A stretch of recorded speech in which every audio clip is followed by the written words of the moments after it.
Hey everyone, so before I get started on the main content of this video, I'm going to attempt the 30-second challenge set by this guy called Browney, link in description. Yeah, it's the most number of pull-ups that you can do within 30 seconds. The form that I will be using for this challenge are speed repetitions, and I will cover them again in the later part of the video. So for those of you who are watching the video just for the challenge and not for like the actual content of the video, I do advise you to, after watching me do the pull-ups, go to the timestamp in the description below for speed repetitions and hear me talk about that, before you throw any like hate comments or stuff like that. Alright, so yeah, I'm gonna get onto the bars now for the challenge. Let's go.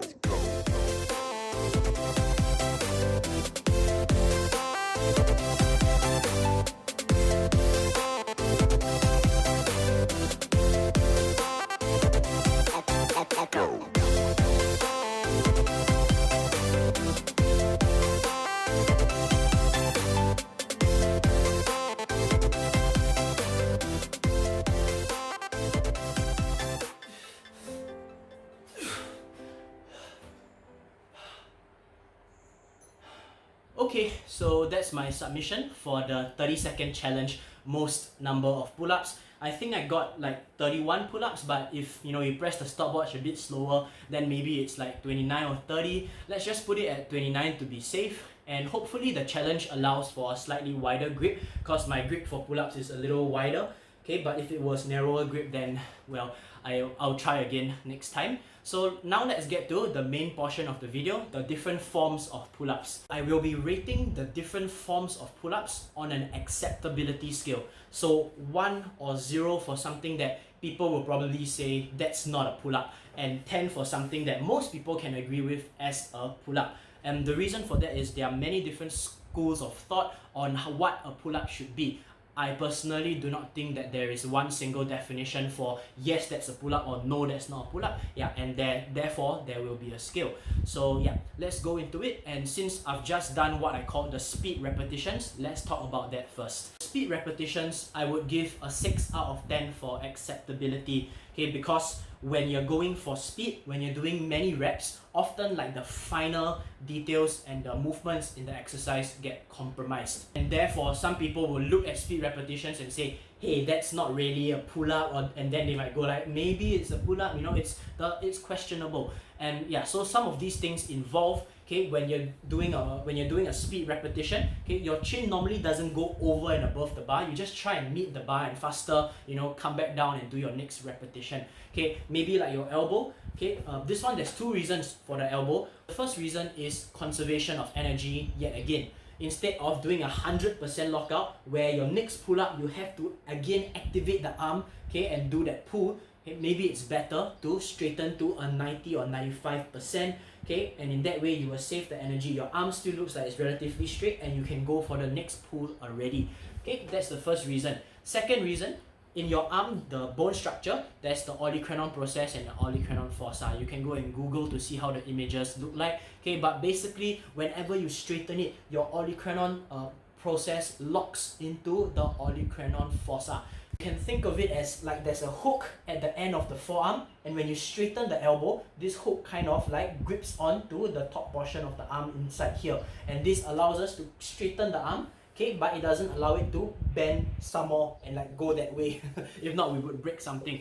So that being said, if you're always doing 100% lockout and you do an exercise or exercises where there's a lot of straightening of arms, you're gonna always be smashing your olecranon process into the olecranon fossa, and over time that's gonna risk some injuries. So perhaps it's better to, if you're training for repetitions, it's better to straighten to a 90 or 95% rather than go for a 100% lockout. Last but not least is the momentum of speed repetitions. So basically, when you're doing a pull-up, at the end of the pull, okay, when you let your body go down, okay, because of gravity and physics and science and all that, okay, you will swing a little bit, and it would be ideal if you can capture that swing to do your next pull-up. So a normal pull-up, okay, when you let yourself go, you can see that there's this little like swing. Okay, and if you're doing speed repetitions, you want to capture that swing, okay, and to use it to go up again. as compared to doing a controlled pull, okay, where you pull up, okay, let yourself come down, control everything, and then pull again. Yeah, so if you're going for reps, you capture that swing. And of course, some people are for it, some people are against it. They count it as, you know, too much momentum and things like that. That's why I would give speed repetitions maybe a 6 out of 10. But again, as mentioned, if you're doing a challenge where, you know, reps is the main focus, then I would use them. So yeah, that's it for speed reps. And for those who were wondering about, you know, the challenge and all that, yeah, you can stop the video here. For the rest who are interested for like the other different forms of pull-ups, stick around. Alright, so this second pull-up form, I would define as controlled speed repetitions. So you can think of it as a bit of a hybrid between the controlled pull-ups and the faster speed repetitions that I just shown earlier. So what I'm going to do is also do this form of pull-ups for 30 seconds so that it's you can compare the amount of reps within the same amount of time. And I'll also do this for the remaining pull-up forms. Alright, so here we go. Let's go.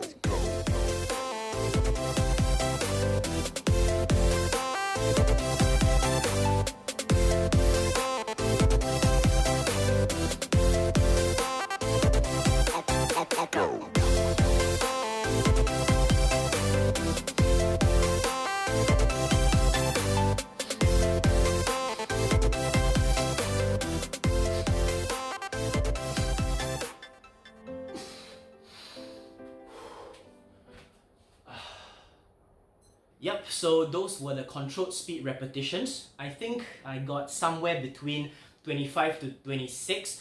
Let's just round it down again to 25 controlled speed repetition pull-ups within 30 seconds. So hopefully you were able to observe the differences between the two.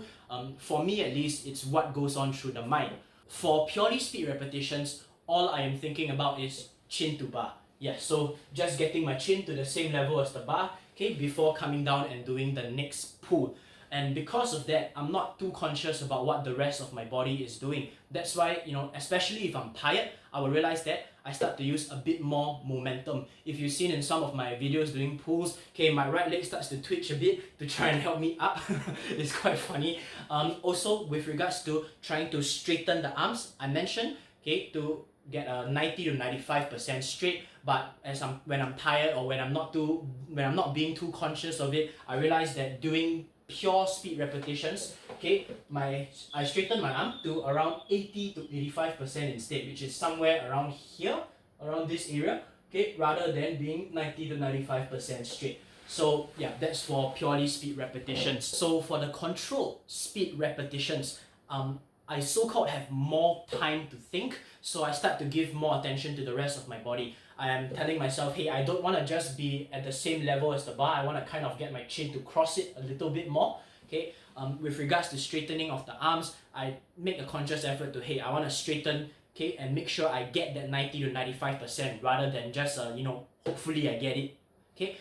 With regards to the stomach, okay, I tighten and flex the core area, okay, so that less momentum is being used. However, that being said, if you just watch the 25 controlled speed reps that I did, okay, you can see that at the top, my upper back was doing a little bit of this motion. There was a little bit of like momentum that was still being used. Okay, another thing for both the pure speed repetitions and controlled speed repetitions, between each pull-up, I'm resting in an active hang. Okay, so basically after I do a pull-up, I come down, okay, and I'm resting in this active position. Right? And I do that because I want to conserve the energy as compared to going all the way down into a dead hang or passive hang and then coming back up and doing my next pull. However, some people would disagree with this and say that for the full pull-up, so-called, or the ideal definition of a pull-up, okay, you should go all the way into a dead hang or passive hang before you go all the way up and do your next pull. And yeah, so again, as the whole video has been talking about, different schools of thought. And yeah, because of that, I would give the acceptability level of the controlled speed repetitions pull-up as, you know, probably a 7 or an 8. Okay, and now is the third form of pull-ups. Okay, these are going to be controlled pull-ups. Alright, and again, 30 seconds. Let's go.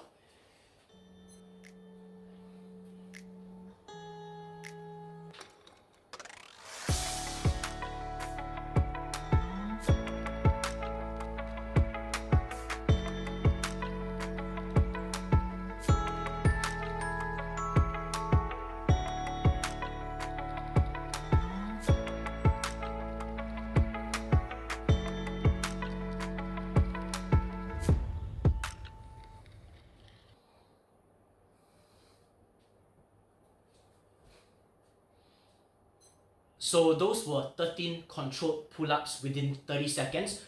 For me at least, that's 2.3 seconds per pull-up. And yeah, I have a lot more time to think, therefore there's a lot more awareness and control of the body. So I aim not just to get my chin to cross the bar, I try and get the bar to the same level as either my collarbone or around my neck level, right? So my entire head is basically over the bar.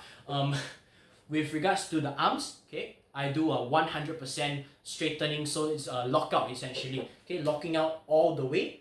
Okay, because there isn't high repetition and high impact on the elbow as mentioned before, so it's totally fine. I just lock out all the way before doing the next one.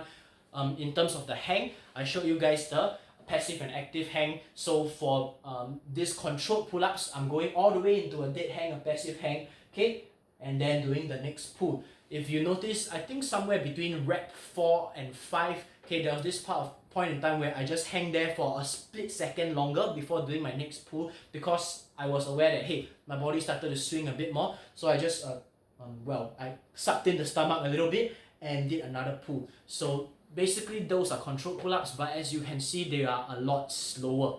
In terms of acceptability, I would rate the controlled pull-ups as a 9 or a 9.5 out of 10.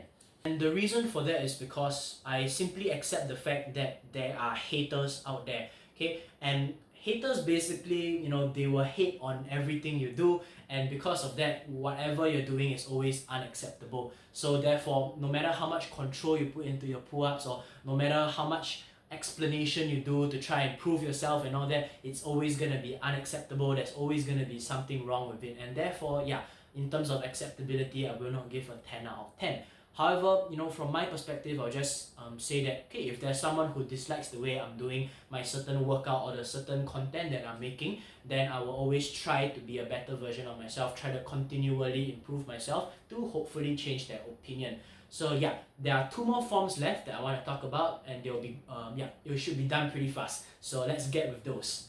This is the 4th form of pull-ups, and I would call them the beginner style pull-ups. Normally, you'd see people who are probably new to calisthenics or new to trying the pull-ups or just new to fitness in general, attempting to do a pull-up. And this is how it would normally look like. Okay, there will be a motion where it's like, trembling here at this position already, and then just trying to, kick to get themselves up. And finally, they get there and they just come down like this and they are already winded. In terms of acceptability, I would rate the beginner style pull-up a 5 out of 10, because at the end of the day, this person is there, okay, whether it's at the pull-up bar or the gym or somewhere they can pull on, okay, struggling to really just pull themselves and get their chin above the bar and something like that before they come down looking all tired and stuff. And I would still say that is one pull-up, because I'm not gonna walk past them and say, yeah, that doesn't count, that's terrible, because the fact that they are there means they have the intention to want to try the exercise, and that is already a huge step away from where they might have been previously, which was not wanting to exercise at all. So I'm not gonna ruin that entire moment for them. And if anything, I will go there and say, hey, good job, and give them some additional tips on how they can get more repetitions in. This is the 5th and also the last form of pull-up that I will be talking about in this video. And straight off, I will give the acceptability level as, a 1 or maximum a 2 out of 10 on this acceptability scale. So I've seen it being done in 2 ways. Okay, the first is that the chin crosses the bar but the arms never straighten, and the second is the arms do straighten but the chin never crosses the bar. So these are the 2 broad categories, and they look like this. Okay, so the first one, okay, just doing this, okay, where you can see that the straightening of the arms is maybe at like a 50% or even less than that. And the second way is just like that. Okay, you can see the arms are straightening out, maybe the lockout is occurring, okay, but the chin and the body never really make it towards the bar at all. So in my personal experience with meeting such people who do these types of pull-ups, they're either just unaware of their form, or unfortunately they just do not want to admit that those pull-ups didn't really count or are not really acceptable. In any case, yeah, I do try and correct them on their form, and yeah, move along with the rest of the day. So yep, those were the 5 different pull-up forms. Ultimately, at the end of the day, what form you use to train is entirely up to you. It really depends what you're going for. Okay, as I've mentioned before, I train with Singapore Bar Brothers, and more often than not, we're always doing lots of sets and repetitions. So I would normally choose the second form, which is the hybrid controlled speed repetitions to do for training. And when I'm doing something like challenges and all that, then it's speed repetitions. And in my own time, if I'm doing like, you know, training for front levers where there needs to be a lot of static control and all that, then I use like the controlled pull-ups to train. I was inspired to make this video because I see a lot of people just, you know, uploading videos on max rep pull-ups within a certain timing and all that, and then a whole wave of comments just shoots them down and criticizes them very heavily. And I kind of feel bad for the person because they were willing to make like that public appearance onto YouTube and to showcase what they have done, what they have been training for, and then people are just you know, being so negative to them. So hopefully, you know, this will help to enlighten that perspective on the kind of form that they may be doing. And whether or not personally you choose to accept it or not is entirely up to you. And for those who are starting their journey of training pull-ups, okay, don't be too discouraged by what people out there are gonna say. Just train for you, and yeah, train for what you feel is acceptable. We come to the end of the video. For those of you who are wondering why I did not talk about the butterfly pull-up or the CrossFit pull-up, is because CrossFit as itself is a different sport. It's a different type of event altogether as compared to like calisthenics. Okay, so if their rules and regulations deem that the type of pull-ups they do, which have more kipping and more momentum, if that is what they need to earn their points, or you know, to win the competition and all that, then you know, so be it. That is what they are gonna be doing, and I have no beef or no issue with that. So yeah, that's why.